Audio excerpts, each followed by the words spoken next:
السلام علیکم جماعت ساتویں۔ آج میں آپ کو آپ کی اردو کی کتاب کا صفحہ نمبر 88 میں سے ذرات کی اہمیت کا سبق پڑھاؤں گی کہ ذرات کی اہمیت کیا ہے ہمارے معاشرے میں، ہمارے پاکستان کے لیے ذرات کی اہمیت کیا ہے۔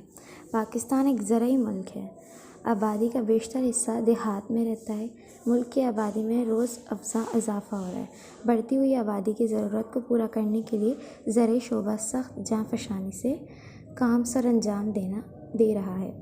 ہم میں سے اکثر شہروں میں بسنے والے لوگ یہ سوچ بھی نہیں سکتے کہ آج کی خوراک جو ہمیں بآسانی دستیاب ہے، اس کے پیچھے کس کس کی محنت کار فرما ہے۔ کاشتکاری ایک محنت طلب کام ہے۔ کاشتکار دن رات ایک کرتا ہے تو فصل پک کر تیار ہوتی ہے۔ اس محنت مشقت کے ساتھ ساتھ کاشتکار کو کئی طرح کی مشکلات کا سامنا کرنا پڑتا ہے۔ دیہی آبادی کی بنیادی ضروریات بھی پوری نہیں ہوتی۔ انہیں شہر جیسی سہولیتیں بھی میسر نہیں ہوتی۔ یہی وجہ ہے کہ ہر سال دیہات سے ایک بڑی تعداد شہروں میں منتقل ہوتی رہتی ہے۔ اس نقل مکانی کی وجہ سے شہر اور دیہات دونوں ہی متاثر ہو رہے ہیں۔ شہر میں غیر تعلیم یافتہ افراد کا تناسب بڑھ گیا ہے۔ دیہی پیشہ وارانہ صلاحیت یہاں استعمال میں نہیں آ سکتی، چنانچہ بے روزگاری میں اضافہ ہو رہا ہے۔ ایک طرف تو معاشی اور معاشرتی مسائل پیدا ہو رہے ہیں اور دوسری طرف زراعت پیشہ ور کاشتکار سے محروم ہو رہی ہے۔ اس زرد مبادلے کی ملک کی ترقی کے لیے جدید مشینری خریدی جاتی ہے۔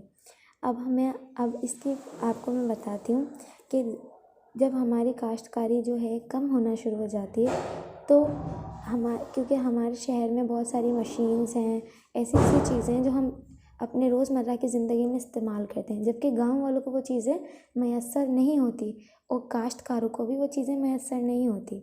اس لیے ان کی جو ہے آمدنی کم ہے اور بے روزگاری میں ان کا اضافہ ہوتا ہے۔ ٹھیک ہے، ملک میں دو بڑی فصلیں کاشت کی جاتی ہیں، خریف اور ربیع۔